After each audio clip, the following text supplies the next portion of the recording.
Hello everyone. आज की video उन स्टूडेंट्स के लिए जो चार्टर्ड अकाउंटेंट बनना चाह रहे हैं।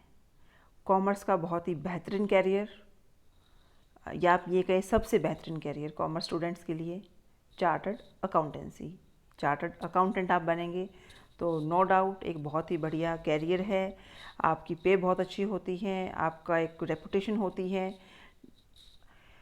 उसके लिए आपको क्या करना है, कैसे रजिस्ट्रेशन कराना है, क्या फ़ीस रहती है, क्या एडमिशन प्रोसेस होता है, उसका सिलेबस क्या है, एग्ज़ाम क्या है, उन सब की डिटेल आज हम इस वीडियो में जानेंगे।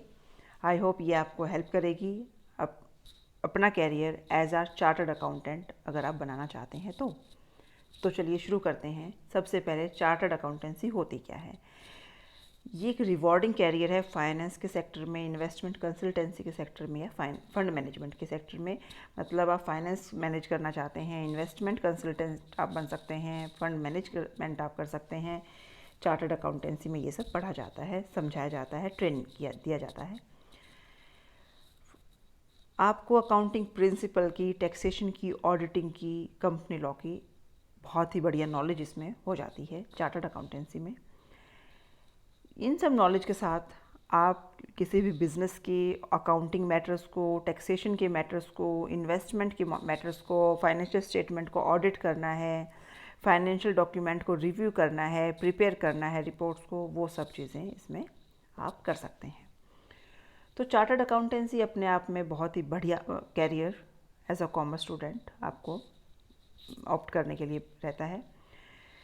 इस वीडियो में हम बात करेंगे कि सीए के लिए आपको कैसे रजिस्टर करना है खुद को, कौन कौन एलिजिबल होता है, कितने लेवल में सीए आपकी कंप्लीट होती है, क्या सिलेबस रहता है और क्या आपकी जॉब अपॉर्चुनिटीज़ रहती हैं।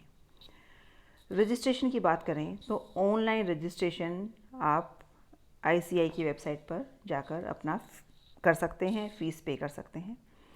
फ़ीस पे करनी है आपको, ऑनलाइन रजिस्ट्रेशन करना है और अपना एक्नॉलेजमेंट भरकर इंस्टीट्यूट ऑफ चार्टर्ड अकाउंटेंट को भेजना है बाय पोस्ट या बाय हैंड।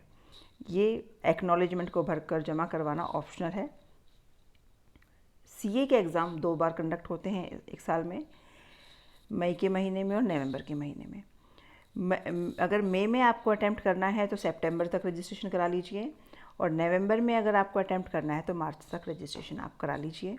ये डेट आपकी टाइम पर आईसीआई की वेबसाइट पर मेंशन हो जाती है।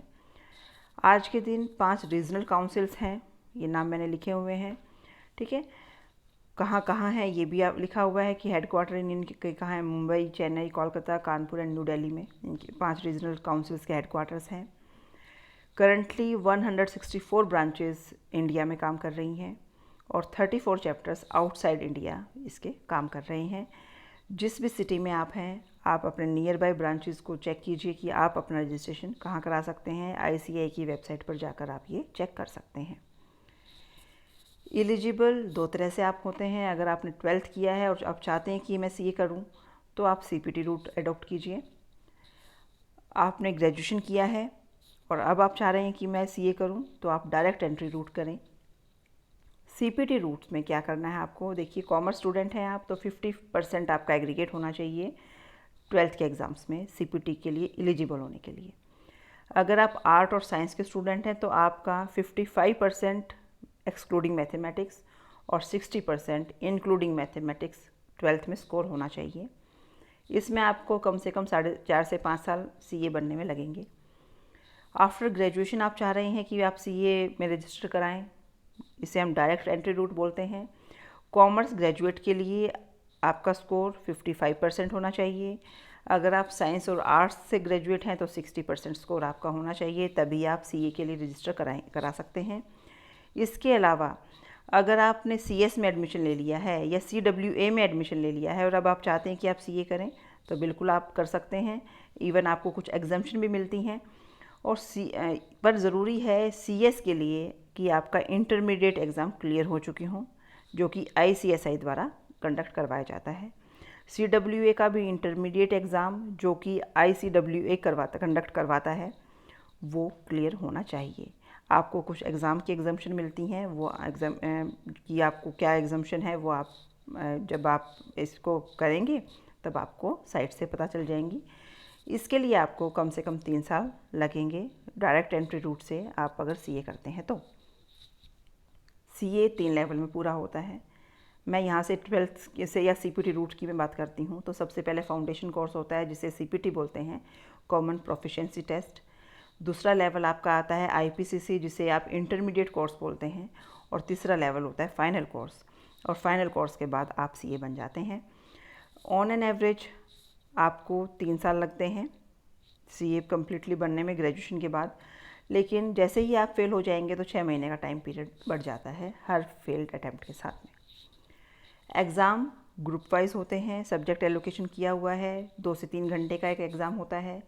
कोर्सेज 3 तरह से बांट दिए हैं, CA foundation course, CA intermediate group, और साथ ही साथ देखिएगा आपको ट्रेनिंग करनी है। 3 साल की कम से कम ट्रेनिंग आपकी होनी चाहिए जिसे आप आर्टिकलशिप भी बोलते हैं, इंटर्नशिप भी आप इसे कह सकते हैं। आईटीटी आपको करनी होती है, that is information technology training, और ओरिएंटेशन कोर्सेज भी आपको करने होते हैं। और सीए फाइनल कोर्स से पहले आपको एडवांस आईटीटी और एडवांस ओसीज ओरिएंटेशन कोर्सेज करने होते हैं। इसके बाद आप सीए फाइनल कोर्स में अटेम्प्ट करते हैं और तभी आप सीए बनते हैं। सीपीटी की बात करें या जिसे हम कहें सीए फाउंडेशन में क्या होता है, सीपीटी है। सीपीटी में 200 मार्क्स का टेस्ट होता है जो कि पेपर 1 है वो practical, you can say practice और principle of accounting. Paper 2 about business law, section 2 section में बटा होता है ये पेपर 2। बिजनेस लॉ एक सेक्शन और दूसरा section business correspondence and reporting. तीसरा आपका पेपर 3 में बिजनेस मैथमेटिक्स आता है, लॉजिकल रीजनिंग होती है और स्टैट होती है। पेपर 4 में business economics and business and commercial knowledge होती है। तो आप ये 200 मार्क्स का टेस्ट क्लियर करें, आपका सीए फाउंडेशन और सीपीटी क्लियर हो जाएगा। फिर हम बात करते हैं दूसरे लेवल की जिसे कि आईपीसीसी बोलते हैं, इंटरमीडिएट ग्रुप। ये थोड़ा सा एडवांस आपको अकाउंटिंग कॉन्सेप्ट की नॉलेज देता है। 2 ग्रुप में ये एग्ज़ाम कंडक्ट होता है। सिलेबस पेपर पहले ग्रुप में 4 पेपर हैं, accounting, corporate law, cost and management accounting और टैक्सेशन। ग्रुप 2 में आपकी एडवांस अकाउंटिंग आ जाती है, ऑडिटिंग आ जाती है, एंटरप्राइज इंफॉर्मेशन सिस्टम आ जाता है और फाइनेंशियल मैनेजमेंट एंड इकोनॉमिक्स आ जाती हैं। तो ये थोड़ा सा एडवांस हो जाता है फाउंडेशन से सिलेबस, ठीक है।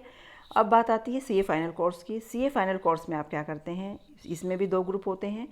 पेपर जो ग्रुप 1 है उसमें 4 पेपर हैं, financial reporting, strategic financial management, advance auditing, corporate and economic law. जो ग्रुप 2 है उसमें भी 4 पेपर हैं। पेपर 5 जो कि कॉस्ट मैनेजमेंट अकाउंटेंट का है।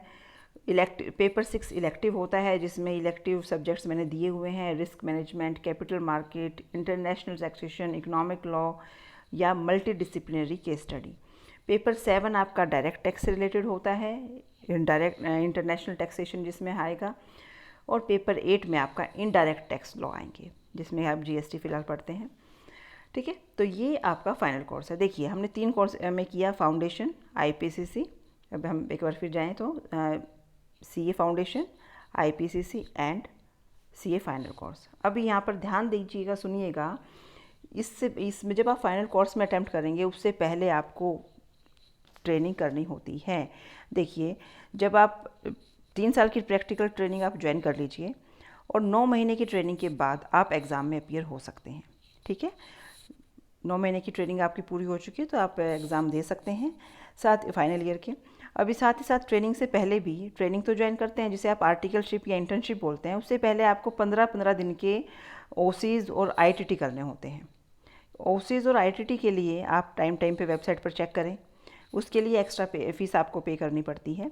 तो वो वेबसाइट पर दी होती है कब ओसीज हैं, कब आईटीटी हैं। हाँ, और दूसरी चीज़ और है, फाइनल के लिए जब आप अटैम्प्ट करेंगे फाइनल कोर्स पेपर के लिए, तो उससे पहले आपके इंटरमीडिएट के एग्ज़ाम क्लियर होने चाहिए, तभी आप फाइनल पे अटैम्प्ट हो पाओगे। आपके पास एडवांस आईटीटी और एडवांस ओसीज के सर्टिफिकेट हो जाने चाहिए, मतलब आपको एडवांस आईटीटी और एडवांस ओसीज कर लेने हैं, इंटरमीडिएट आपको क्लियर कर लेना है, तभी आप फाइनल में अटैम्प्ट हो पाते हैं। समझ में आया। इसके बाद हम बात करते हैं सीए के जॉब प्रॉस्पेक्टस की। आप बैंक में लग सकते हैं, चाहे पब्लिक बैंक हो चाहे प्राइवेट बैंक हो। आप पब्लिक लिमिटेड कंपनीज़ में एज ए मैंडेटरी कर दिया है सीए होना, ऑडिटिंग फर्म में आपको बहुत बढ़िया स्कोप मिलता है। फाइनेंस कंपनीज़ होती हैं, म्यूचुअल फंड की जो कंपनीज़ हैं, पोर्टफोलियो मैनेजमेंट कंपनीज़ हैं, इन्वेस्टमेंट हाउसेज़ हैं, स्टॉक ब्रोकिंग फर्म्स हैं, उनमें बहुत बढ़िया कैरियर आपके पास होता है। Legal firms, legal houses, patent firms, बहुत ही बढ़िया अपॉर्चुनिटीज़ आपके पास होती हैं।